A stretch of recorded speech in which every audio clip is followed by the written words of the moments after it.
So in this video, I thought I would explain to you about the 7 elements of ascension. Um, Regardless of what people think, there aren't 4 elements: earth, air, fire, water. There are 8, but we are allowed to have access to 7 of them. I have access to 8 because I'm the gatekeeper, and it's my bloodline that will have access to the 8th element. Because it's the gatekeeper bloodline. So there are 7 stages of ascension, just like there are 7 elements, which science doesn't take into consideration because it can't think outside the atom. You have to think outside the atom to see right through it, you see.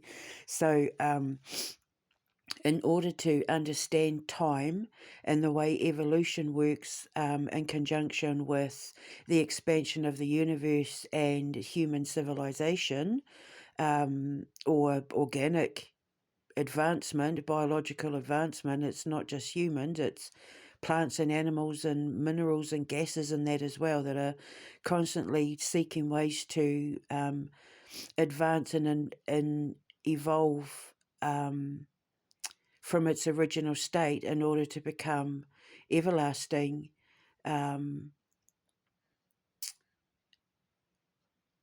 supertuned to its highest advantage. So the first stage, the first element is the underworld or death. In order for everything to be born, something has to die. That's the underworld stage. Now, when you're talking about an ascension, it's what a lot of people will call tower moments. When you hit rock bottom and you feel like you're losing your mind, you don't know where you're going, you fall into a deep depression, you will lose your money, you will lose your friends, you will lose everything, and you are forced to fight for survival, to claw your way back up out of the underworld in order to begin again. Just like when you plant a seed, the underworld stage, if you want to look at it from a biblical or theological perspective, the underworld stage is when God digs up the dirt, as in digs up the dirt on everything and everyone around your life so you can see exactly what you're dealing with, and then buries you in it so that you can grow again, so that you can sit and ferment in your dark nights of the soul and purify and get rid of all the toxic elements that are stopping you from growing and sprouting that seed that is deep within inside your soul, that is stopping you from fulfilling your destiny, because we all have a destined path. We're all here for specific reasons, but the choices and actions and decisions we make and like our family and our parents and our society and all that make around us while we're trying to grow decides what we turn into when we're finished growing. So the underworld stage is basically when everything gets torn down and you're left with nothing but your raw, like imagine going from being like a fire-breathing dragon to an earthworm, where the earthworm's job is to just eat all the poop and the dead bodies and everything that's died, the trees, the fossils, to munch it all up and poop it back out to turn it into dirt, right? So it's quite humbling to go from being a fire-breathing dragon to an earthworm, but it is absolutely necessary, because in order to be able to rise stronger and more powerful than ever as the soul that you were destined to be according to your ancestral genetics, and the council of elders guiding you and your ancestors along the way, because the your council of elders are made up of your highest, most wisest ancestors, and those ancestors of ours that I call our brethren, who have lived on other planets, who figured stuff out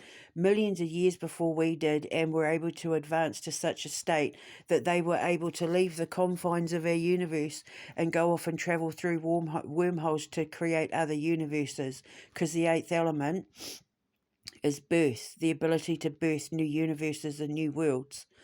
which is like the power of God, basically, when you have the power in your hands to create worlds and universes from nothing.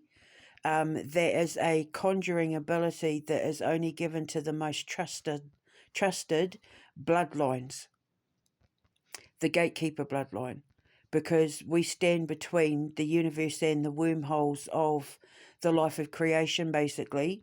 Nobody goes through those gates who hasn't earned the right to be a part of what has been built on the other side, because what's been built on the other side, the light of creation, is so powerful.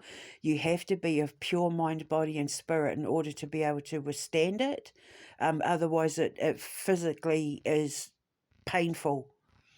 And the underworld stage is when you have been moved away from the light and basically slammed into the ground in the underworld stage in order to be able to, you're put in darkness in order to find the light again, to prove how much you want what it is that is waiting for you when you come out the other side of your ascension. So the underworld stage is the death of your life. It is when you go through grief, it's when you go through anger, it's when you feel sorrow and pain and confusion and fear, because you don't know why suddenly everything's been removed from you, why everybody's turned their back, why you lost your job, why you lost your money, why you lost this, that and the other thing, why there's so many losses. And the reason why there's so many losses is because it and they were not people that were healthy for you to be around. So, the earthworm, if you think of earthworm totem, even though they're considered one of the lowest in the totemic food chain, their purpose for being is so important, because they take all that has died and turns it into soil that creates life. So without worms and things like ants and cockroaches and that, all the stuff that we think are like, ew, like spiders and that, their role in our ecosystem is so important that without them, we'd be riddled with diseases. We would be riddled with dead bodies piled high, rotting flesh, like vultures and all that. They all have a role to play in helping us clean up the earth, clean up our energy, and clean up the universe, so that everything is as clean as a whistle and crystal clear, so that when our universe is flying through the current existing created timeline, it does so without anything getting in the way. So how we've got like Jupiter and that sitting in front of Earth to stop Earth from getting hit by all the comets and that sort of thing. That would be like the earthworm. When you go into the underworld, when you have to break everything down and purify the world around you, so that everything that has died can then be reborn into something productive and creative and expansive, and to begin again from, to have another chance at getting it right. It has to be all like, you have to contemplate it, you have to go inside your mind, you have to try and make sense of why it all happened. And because people can't do that when they're trapped in the underworld stage, because they get caught up in things like depression or insomnia, or they'll start drinking or do hard drugs or party or anything to take their mind off it, to drown it and push it down and push it down and push it down. When you keep packing soil on top of something, it's going to crush you with the weight of it. It'll crush you with the weight of the pressure, with the weight of the stress, with the gravity of the situation. You will get crushed in the underworld. And the underworld stage is when you are being given the choice to fight for your life or give up and die, which is why most high-functioning creative geniuses choose suicide or attempted suicide or medications or addictions, to drown it all out, to get rid of it. And that's the pinnacle of you choosing which path you're then going to go down. Are you going to keep descending till you reach the bowels of hell, or are you going to fight for your life and, follow the light at the end of the tunnel? Well, I'm the light at the end of the tunnel. I help people escape the underworld. because I can explain it all, because the Ascension science is my science. It's also my theology as my faith.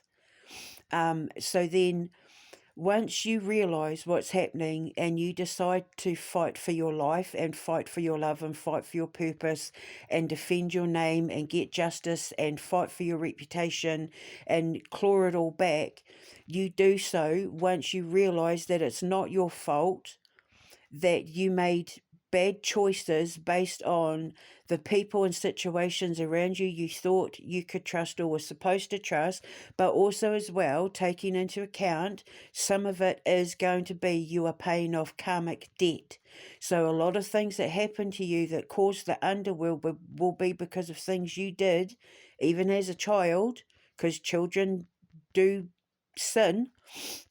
They will do things like lie and steal and all of that. Obviously, everything's weighed up as to the whys and hows and that, but there are a lot of things we do as children that we will pay for as adults in the form of karmic debt, and there's nothing you can do about it but just go, you know what, fair enough, yeah, okay, so if this is happening to me because I did that when I was 11 or I did that when I was 19 or, 26 or whatever, then okay, fair enough, so be it. I mean, it's better than going to prison. It's if karmic debt put all of us in prison, most of us would never be free again. Most of us would probably get the death sentence.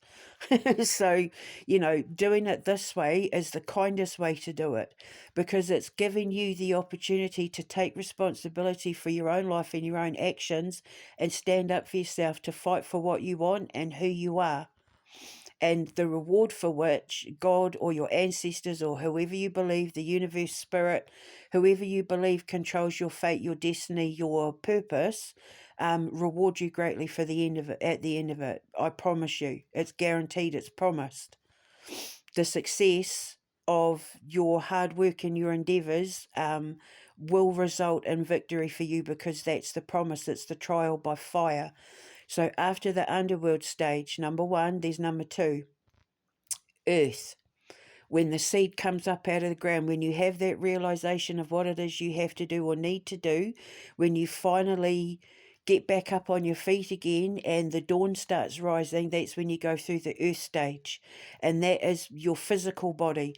So you start, because obviously your pineal gland is being decalcified, because the earthworm, it eats away at all the junk and the gunk and the dead and the dying and the crusty debris and the rotting stuff, the stuff that can cause disease and fester within your mind and your life and your frequency, gets all eaten away. So it decalcifies your pineal gland and then activates your vagus nerve, which then kicks in your physical realm, your 3D physical realm. You change where you live, you change what you do for a job, you change your social circle, you change the way you look, that you change your physical body, like you become more physically active, you start losing weight, you eat better, you move house, you move jobs, you change how you're making money, you change who you're hanging around, you change who you have in your daily life. Relationships will break up, you might choose other partners, you might choose to be single, but everything about your physical 3D life, everything you can touch and taste and have in your personal space changes. That's the earth stage. Then it's the third stage, which is fire, and that is the purification process. That's when, once you've moved and you've changed all the physical 3D stuff, then because you feel so empowered and so strong and you're like ready to take on the world, because you basically fought your way out of darkness, you fought and won, surviving a living hell, basically. You then become full of passion and drive and determination, lust as well. If you fall in love, the fire stage is also as well where there's a lot of reconciliations.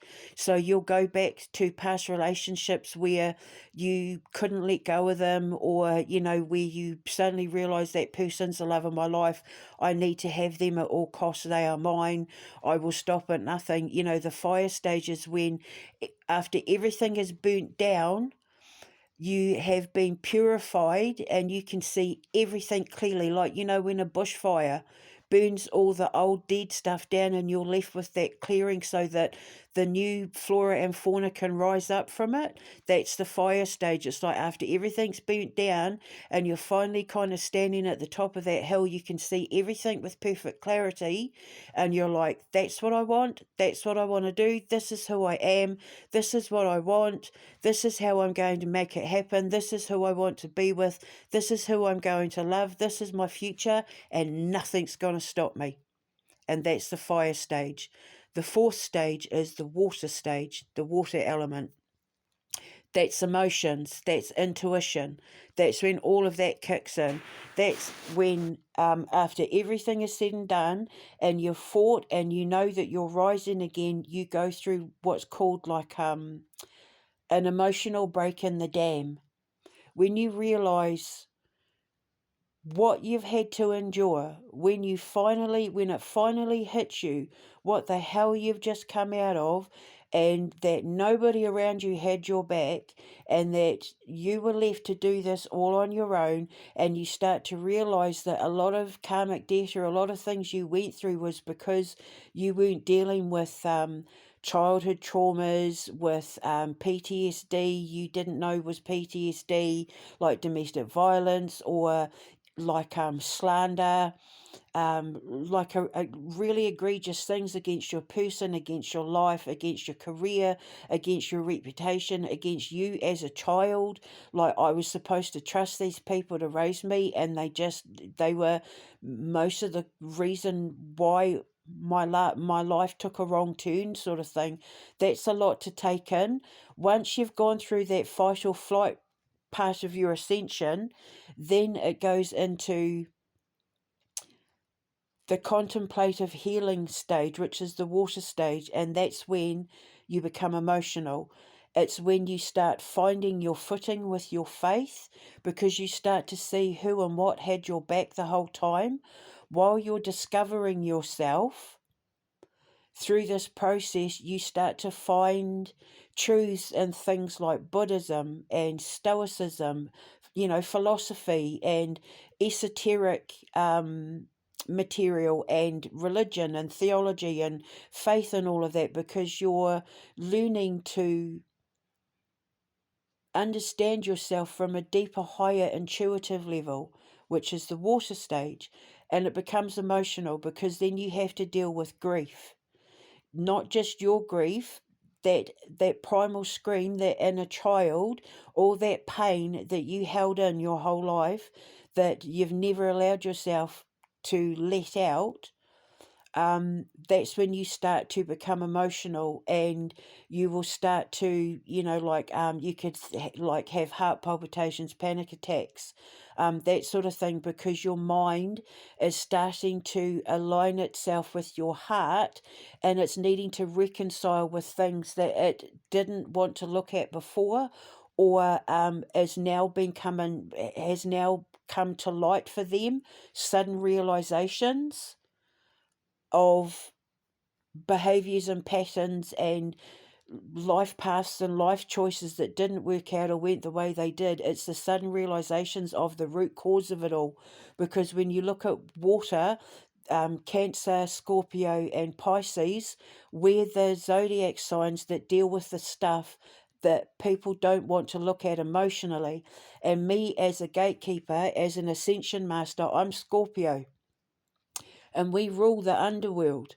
So we rule, and resurrection, regeneration. So we rule the part of you that deals with your emotions and your intuition and things that you don't want to look at, that need to be looked at in order to you to heal from it, which is why God put me through my ascension, because he knew as a scientist I would need to figure it out to, for my own peace of mind, to figure out what was happening to me, because he knew I'd turn it into a science that I would then be able to use to hand other people going through the same process, so that they wouldn't have to go through what I went through or suffer the same consequences. Because for me, my physics, my quantum mechanics, and that got me locked up and tortured.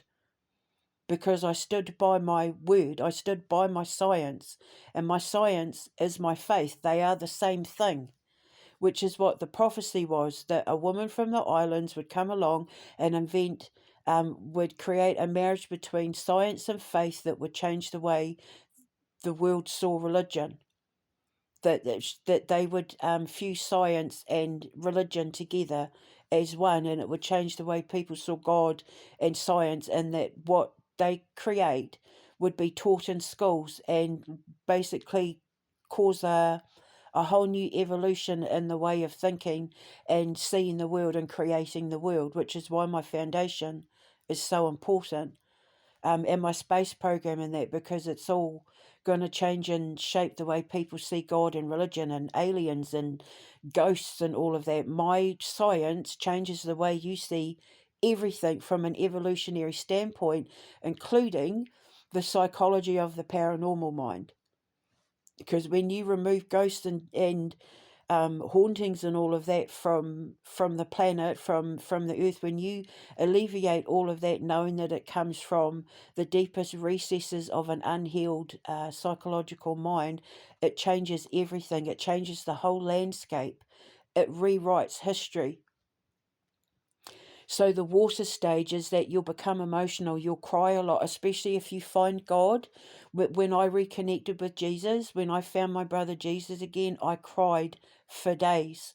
I said to the minister when I was locked up, is it normal when you find Jesus, when he comes back into your life, is it normal to cry and get emotional? Because I feel so much love now, and I feel so safe and so protected, even where I am locked up, like I can't stop crying. And he said, yeah, he said it's perfectly normal. He said it's because you've found hope. You've found hope, and when you find that salvation in Christ, and it doesn't have to be Christ for you, it could be your ancestors, it could be one particular ancestor that you discover you had, or that you know you had, like me, the great chieftain Te Rauplaha, or King Abdul al-Rashid, ancestors that you become so proud of for their standing that they had within your genetic history, that you want to follow in their footsteps, that you don't want to do anything wrong to disrespect them or betray your ancestry. Whoever that person is for you, for me it was Christ that changed everything. But for you it can be someone else. The minute you have that realization that you were saved, it makes you emotional, because then you're letting it all go and the dam bursts, and it needs to happen. You cannot and should not ever stop those emotions from coming out, because our emotions are our release valve. They're our pressure valve, and when you hold it in and hold it in, it can fester and turn into mental illness. It can turn into rage and anger and acting out, and then you will fall straight back down that ladder again, like snakes and ladders, and the karmic cycle will start all over again. And trust me when I say, once you've had your tower moment and you get a taste of hell, you do everything you can to walk on water to make sure you never, ever, ever go back there again. So listen to me when I say and explain the process, because it will save your life and it will save your sanity, because these doctors and that are like sharks, and they are pouncing on people like you, ready to feast off your blood in order to medicate you and stop you from thinking and feeling, so that they and your governments and your media and your social media can control what you think, and how you feel, because they control your brain waves and your mind waves through the medication and through the pamphlets they give you and the advice they give you and the instructions they tell you to do, and the way they advise you to live, through controlling the Schumann resonance. And all these fools out there that are going on about the Schumann resonance, they don't realize it is manipulated by satellites and broadband waves and Wi-Fi and airwaves and radio waves and all that. It's manipulated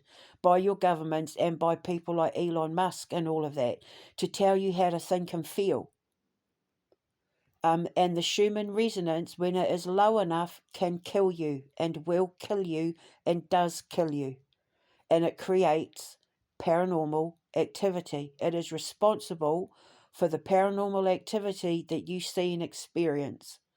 And I'm here to change all that, because I'm flicking switches off in people and turning other ones on and raising their vibration and raising the frequency with everything that I'm teaching, with my science, with my videos, with everything I write and speak, which takes you to the next stage, air. 5. Air, if you look at Libra, Gemini, Aquarius, that is when you are brave, when you are healed, when you have started connecting to the balance of the conscious and subconscious mind, when you've figured everything out and you understand everything, and now you're healed and you're taking that breath of like, oh, okay, I've survived it, I've got it, I understand it, I get it. My path is moving forward, and I'm starting to feel peace with everything that's happened, because I've let it all go and I've made peace with it all, and I'm finding peace within myself. I'm ready to talk about it, and that's air, communication, getting the justice,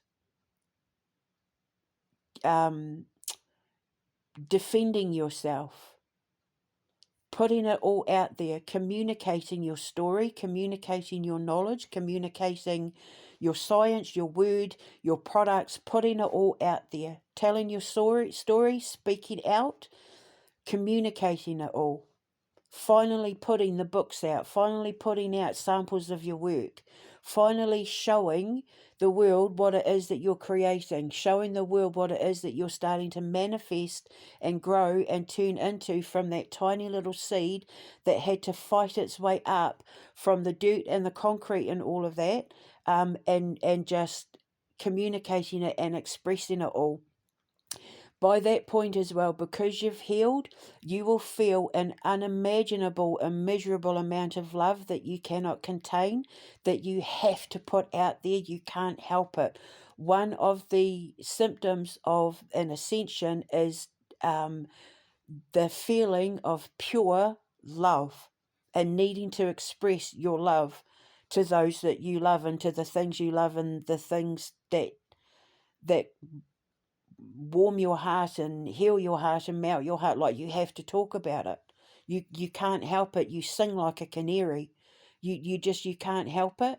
One of the signs of ascensions is that you feel so much love, that love of life, the love of salvation, of the love from your salvation and from those who saved you, or that which saved you. You can't stop talking about it. You just want to put it out there, because you want to spread the love, you want to spread the word, because you want to help other people. You want other people to feel as good as you. You want other people to be a part of the beautiful things that you're creating, because you know what you're creating or what you're putting out can heal people, and will heal the right people. Because there are some people who will look at what you're saying and look at what you're producing, and they will be so drawn to it, like a moth to a flame, that it will drag them up from the underworld in your slipstream in order to follow your light, not to be mistaken with energy vampires. Because the second they touch your light, the second those kind of moths are drawn to your light and touch it, because they're not of the same vibration, it will burn them, and they will die. They'll go the way of the moth. Whereas the moth totem takes souls to the underworld. But if you yourself are the moth, you come back up from the underworld, because the underworld is still death, but it's the black hole of death. It's the deconstruction of the atom to turn it into something completely different. And if you look at humans, for example, when we've been dead more than 100 years, the atoms that made us up then become the atoms to make up everybody else on the planet. So we all have, like Julius Caesar and Queen Victoria and Genghis Khan and all that. We have those atoms within us. But in order for that to happen, they have to go into the underworld. So that's the moth. But the moth also comes back up again, because life and death are the same thing, just in different sides of the veil, different sides of the energetic veil. Butterflies are the ones that chase the sun, and the sun is what gives life. So life and death work together because they are the exact same thing, just on a different frequency, a different part of the atomic process as it's developing and molding and shifting and changing its molecular structure or energetic atomic structure. So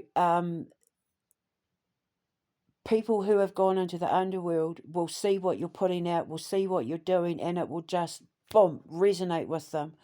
And like a moth to a flame, they will follow in your slipstream, or a butterfly chasing the sun. It will follow your slipstream because you're pulling them up out of the underworld and you're saving them. They're seeing the light in your salvation and it creates their own.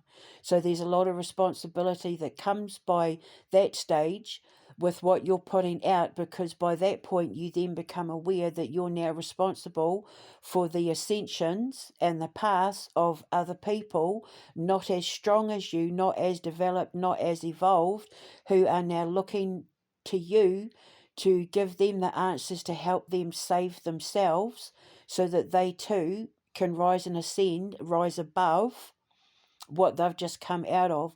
So the air stage is obviously, when you look at Libra and Aquarius and Gemini as a whole, your intellect, your capabilities, your products, your inventions, your science, your whatever it is you're creating from, the power of your mind is being communicated and put out through the airwaves in order to make people's wishes and hopes and dreams come true, not just your own. Because you've given people hope, you've brought balance and justice to your life, therefore it's going to teach other people how to bring balance and justice to theirs, and therefore they are then able to take everything that you've taught them and shown them in your light, how to create and manifest what it is that they want to have happen for them as well.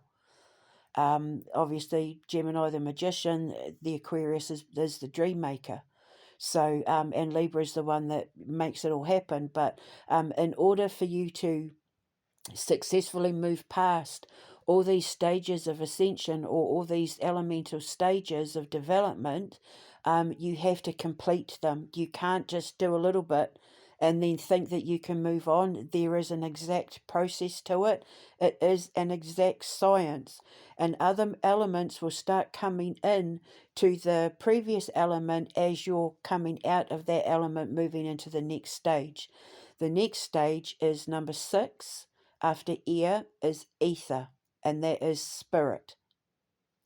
That is when you start to see life and death on a different level, because you have solidified a connection with your ancestors. You've started learning about your ancestry, your genetics, where you come from, the truth about the paranormal, that ghosts and hauntings and all that aren't real, that there's stuff going on in the ethers out there, and the radio waves and airwaves and all of that, that is so much more than you ever thought there was. Some good, some bad, but the ether stage is when you figured it all out. You're able to communicate clearly, you think clearly, you are completely intuitively and instinctually guided by that point, because you know that not only are you on the right path, but the way that you got there has been unwaveringly loyal and dedicated without fault, which means once you get to the ether stage, when you realize just by trusting your instincts and your intuition and following the light and standing in your truth and staying pure and honest and pure of heart within your intentions and within your being, you know that whoever and whatever got you to that point is the thing that has proven itself to be the most loyal to you, therefore you become loyal to them. For me, it was my gods and my ancestors. That's ether. Your gods and your ancestors. Your faith and your ancestors and your science and like dead philosophers, for me, like Marcus Aurelius, Buddha, all of the people like Nikola Tesla, all of the people who helped inspire and mold and shape my science and my ascension and my survival, all of the ones who proved themselves loyal to me to help me get to this point, That's ether, that's spirit. Spirit can be your faith, your religion, your spiritual beliefs, whatever, your intuition, your instincts.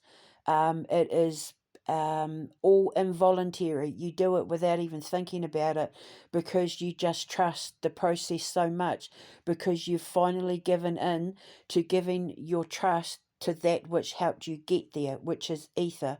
And for me, it's standing proud in your ancestry. You suddenly become full of national pride, and ancestral pride and genetic pride, and you want to learn about your ancestors and talk about your ancestors and all of that, because they helped mold and shape you, because you then realize that they chose they chose you to be the one to pay off the karmic debt for all of them, to help mold and shape the world into something better than anything that mankind has created before, because it is the high functioning creative empath who is moulding and shaping and birthing this whole new world that we're creating, away from wars and famine and tyranny and destruction and disease and all of that. We're birthing a whole new world, i.e. the quantum menace in the battle of two worlds. Because us high functionings are the ones who are inspiring and innovating and creating theories and products and a way of living that is so far beyond the need for technology. I can communicate with quote unquote aliens without needing spaceships, without needing to be hypnotized, without needing to pretend that they're grey or blue, or, because all of that's it's all a lie. Project Bluebeam, it's all a lie. None of what you think aliens and spaceships and all that, like, they don't need bodies and they don't need craft. Trust me, I'm living proof of that. I've got more than enough proof. The highest evolved beings are nothing more than consciousness, who can create entire worlds and planets just by willing it to happen. The great manifestation, i.e. the eighth element, the creator of life, the creator of worlds, the creator of whole new universes, just by people listening to my stuff and buying my products and using my candles and my spray and listening to my theories, and that they're having life-changing, groundbreaking epiphanies that is changing their whole world, changing the entire universe, changing the whole way that they've seen life and their existence within the universe, as they know it forever and ever. Amen. That's eighth element. I birthed a new world for them. I created a whole new life for them. And that is a power that only a certain few trusted bloodlines are allowed to have. My bloodline. All my Scottish and German and French and Māori and Irish and Spanish and Viking and Egyptian, all of them. Jewish, Greek, Chilean, Mesoamerican, I've got a lot. Ancient Chinese, ancient Taiwanese, Māori people have all been traced back, and these are the ones that I just found out about. That doesn't include the ones I know about, like the German, French, English, Scottish, Spanish, blah, blah, blah. All of those ancestors got together and decided I was going to be the one that was going to change the world for a lot of people forever and ever, amen. And that we were all then going to join up. I'm going to build the foundation and all of that, and what we create from that in my space program is going to change the way people see the world, to the point where it is literally going to form a new universe on the other side of what we get to once we finish my space program. So, ether, that's the ether stage. Now, the seventh stage is the final stage, the creation frequency, or the atomic frequency. That's when you are sitting in the highest realms of creativity, where what you are manifesting with the help of your gods and ancestors, or because of your gods and ancestors, changes the world and makes you the master of your creation, the master of your universe. You become the guru. you become the ascension master. You become the person that whatever it is you become, or whatever it is you create as a result of your ascension and reaching the creation frequency, goes down in history. You'll be remembered in history forever and ever, like, Mozart or Abraham Lincoln or Michael Jackson, or, like, you will never be forgotten. You will become part of time itself. You will become time immemorial itself. And that's why you go through the ascension, because you have to earn the right to have that kind of power over mankind, because it means that what you create, what you have become, the story that you leave behind, leaves such an impact in the world that it changes lives hundreds of years after you've died. Like Marcus Aurelius, what he wrote in Meditations and who he was as an emperor has changed millions and millions and millions and millions of lives for centuries after he died, because his word was that powerful, because he was that powerful in his own right, because he figured it out, because he got it. Like Socrates as well, and Diogenes and Dionysus and all, like they all, when you figure it out, it leaves a mark, an indelible mark in history forever. And when you have that kind of power over the lives of people's life path or destiny or fate, whatever you want to call it, you have to earn the right, because God doesn't give that power to just anyone. And then you've got the 8th element, which is designated to my bloodline, which is why so many people tried to kill me, or have babies with me, because they wanted to be a part of this bloodline, the gatekeeper. And that is when no one has access to the creation frequency without going through me first, because the gatekeeper is birth, the power to birth new worlds, the power to birth and mold and shape history and time forever. I rewrite history. I have the power to take people like Elon Musk down, who launches missiles onto the sun to try and blow it up with him and Gates so that they can control the weather. They're trying to access the realms beyond the gates of civilization and evolution that they are not allowed to have access to. People like Santaro, the people faking having gifts for money and all of that in order to pretend like they have power. These people calling themselves high priests and high priestesses when it is not in their genetics to do so. When it's not in their genetic history to be allowed to do that sort of thing. These people calling themselves witches and warlocks simply because they think it's cool and a bit dark and mysterious, but it is not in their genetic makeup to be witches and warlocks. You have to have genetic permission. It has to be in your ancestry, not like, oh, my grandmother did it. I'm talking that you have to be able to trace these practices back to as far back as you can go, at least 12 generations. At least just to do witchcraft and be a warlock on that, in order to be able to have the power over the 4 basic elements. You have to be able to prove it, and in order to prove it, you'll find yourself in historical text. I've found proof of my ascension, and I'm on cave paintings. I'm literally on cave paintings. And it's undeniable proof. You can't deny it, because the story speaks for itself, because my ancestors and indigenous ancestors have been telling the story of this prophecy for a long time. For Mesoamericans, it's the white buffalo calf woman. I'm as white as you get. Buffalo just means can communicate between earth and the spirit realms, the earth and the ethers. Buffalo's the totem for earth spirit communication. So, yeah, there's a lot of myths and legends out there of, the one who's going to come from the sky and change everything, change the world and all that sort of thing. And it starts with me. It starts with my science.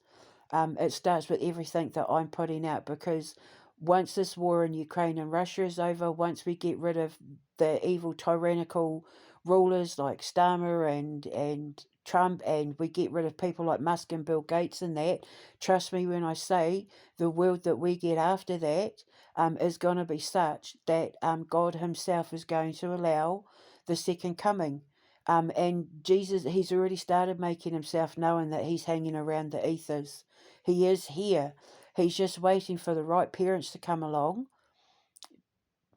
in a world that's safe enough, because God promised that the Messiah would come once the world was in a safe place.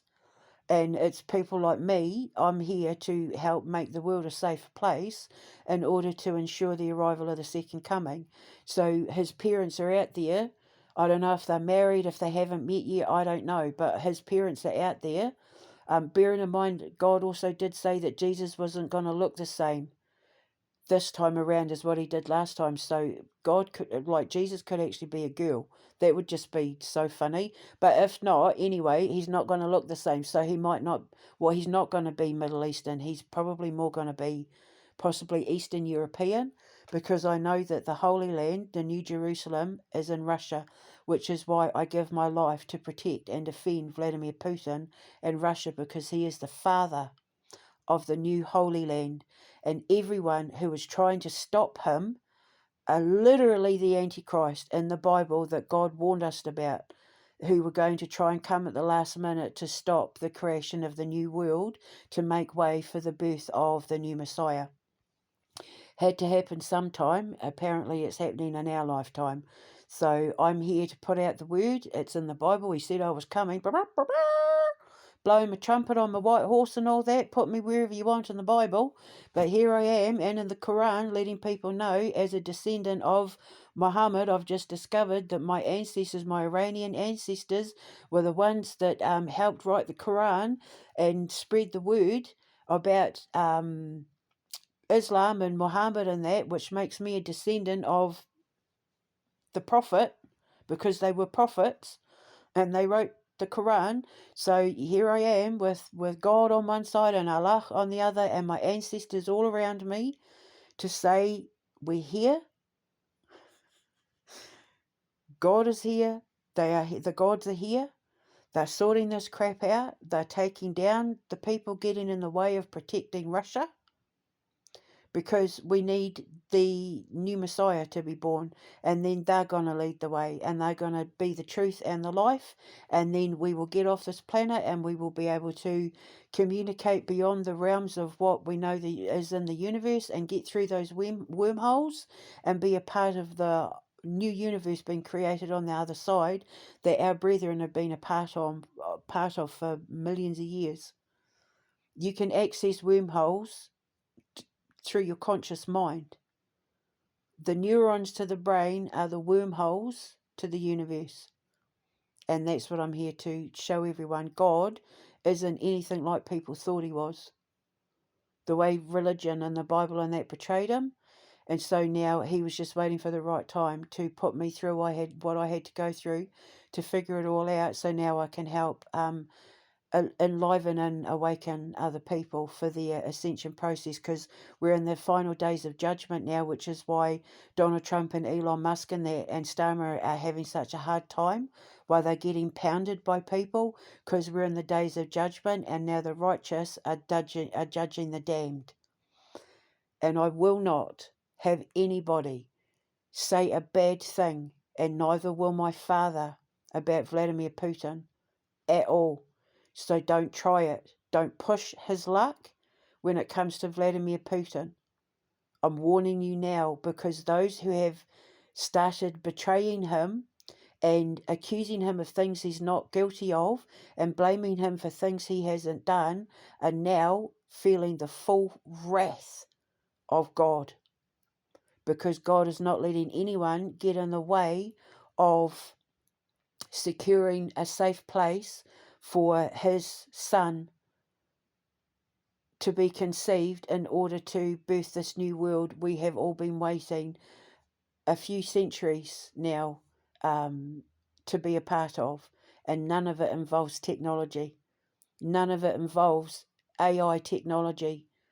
and Bitcoin and smartphones or any of that stuff. None of it involves all the trillions and trillions of technology that they've spent, that these tyrants, none of it, it's all free. That's the beauty of God, eh? Because the Holy Grail, what did they say in Indiana Jones? The Holy Grail, that chalice, was made of wood, because God is humble. And why would he change the world using technology when he can do it all using faith and love and logic and reason? And Debbie Lee Callahan. So there you go, the stages of ascension. If you have any questions, you know where I am. When I get my radio show out there, I'll be putting it all out there. I'll be letting you call in, ring in, type in, whatever. And we can talk, voice to voice, live on air. We can have great discussions about it when I get out there with my boys and we're having these adventures on the road, making all these shows, going to these places of paranormal and historical significance where I can show you time jumping properly, just like I was trying to before my ex tried to kill me at the National Trust places and all of that. Then you'll get it. When you see it for real and you're actually in the experience with me, then you'll get it, then you'll understand. And it's going to make perfect sense. And you're going to think, why the hell didn't I see that sooner? What she's saying, it makes sense because it's the truth. And I'm not allowed to lie. The truth is the light. Okay? So, food for thought for today. Hold your head up high. Know you are loved, and I promise you, you are more loved than you know. Hold your head up high, guys. I'll speak to you later. Ka kite anō. Mwah.